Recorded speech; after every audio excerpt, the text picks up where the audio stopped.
নমস্কাৰ, এই মুহূৰ্তত অসমৰ প্ৰত্যেকগৰাকী জনতালৈ দিবলৈ ওলাইছোঁ ডাঙৰ খবৰ।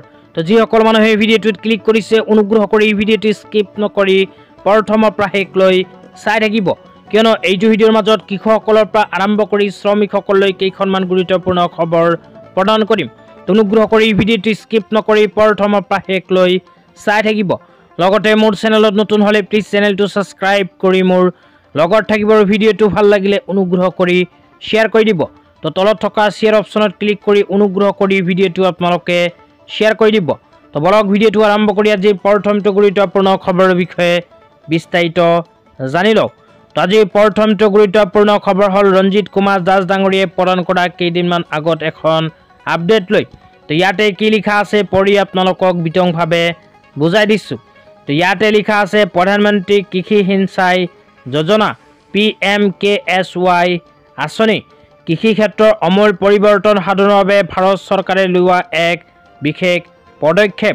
এই আঁচনিৰ লক্ষ্য হৈছে 1 হেক্টৰ মাটি থকা কৃষকৰ খেতিৰ বাবে পানীৰ সুবিধা উন্নত কৰা, খেতি কৰিব পৰা মাটিৰ পৰিমাণ বৃদ্ধি কৰা আৰু পানীৰ ব্যৱহাৰ কাৰ্যক্ষমতা বৃদ্ধি কৰা।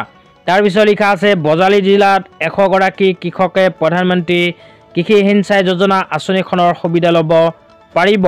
এতিয়ালৈকে মাত্ৰ 40 গৰাকীহে আগবাঢ়ি আহিছে। গতিকে এই আঁচনিৰ সুবিধা লাভ কৰিবলৈ অতি শীঘ্ৰে জিলা কৃষি কাৰ্যালয়ত গৈ যোগাযোগ কৰিবলৈ আহ্বান জনোৱা হৈছে। তো তাৰপিছত আৰু কি লিখা আছে পঢ়ি শুনাই দিছোঁ। তাৰপিছত লিখা আছে উল্লেখ্য যে এই কৃষি সঁজুলিসমূহ বজাৰত কিনিবলৈ গ'লে প্ৰায় 1 লাখ মান টকা খৰচ হয়, কিন্তু তাৰ বিপৰীতে এই আঁচনিৰ জৰিয়তে কিনিলে মাত্ৰ 8,000 টকাতে লাভ কৰিব পাৰিব। তো ইয়াতে কোৱা অনুযায়ী ভাৰত চৰকাৰে কৃষকসকলক সহায় প্ৰদানৰ লক্ষ্যৰে ঘোষণা কৰিছে PMKSY আঁচনি। এইখন আঁচনিৰ জৰিয়তে কৃষকসকলক ভাৰত চৰকাৰে প্ৰদান কৰিব কৃষি সঁজুলি। এইখন আঁচনি যদি আপোনালোকে আবেদন কৰে তেন্তে ইয়াতে কোৱা অনুযায়ী 1 লাখ টকাৰ সঁজুলি আপোনালোকে মাত্ৰ 8,000 টকাতে লাভ কৰিব চৰকাৰৰ ফালৰ পৰা। তো আবেদন কৰিব যদি বিচাৰে তেন্তে এইটো ভিডিঅ'ৰ কমেণ্ট বক্সত কমেণ্ট কৰি জনাই দিব। তেন্তে ইয়াৰ নেক্সট ভিডিঅ'ত আবেদন প্ৰচেছ সম্পৰ্কে আপোনালোকক জনাবলৈ চেষ্টা কৰিম। তেতিয়া আপোনালোকক দিবলৈ ওলাইছোঁ আজি দ্বিতীয়টো খুবেই গুৰুত্বপূৰ্ণ খবৰ। তো আজি দ্বিতীয়টো গুৰুত্বপূৰ্ণ খবৰ হ'ল শ্ৰমিকসকলৰ বাবে। তো আপোনালোকে মোবাইল স্ক্ৰীনত চাব পাৰিছে শ্ৰমিকসকলৰ বাবে এনেকৈ এখন আপডেট ইতিমধ্যে আমাৰ হাতত আহি পৰিছে।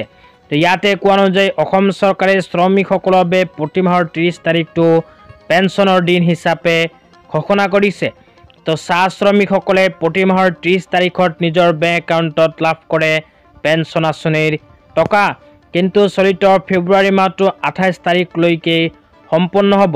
চলিত ফেব্ৰুৱাৰী মাহত কিন্তু 30 তাৰিখ নাই।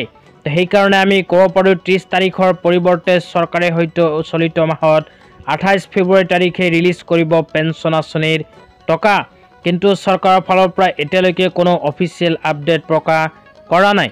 তো আজি ইমানেই। ভিডিঅ'টো চাই কেনে পালে নিশ্চয় এইটো ভিডিঅ'ৰ কমেণ্ট বক্সত কমেণ্ট কৰি জনাই দিবলৈ নাপাহৰিব। তো আজি ইমানেই, ধন্যবাদ।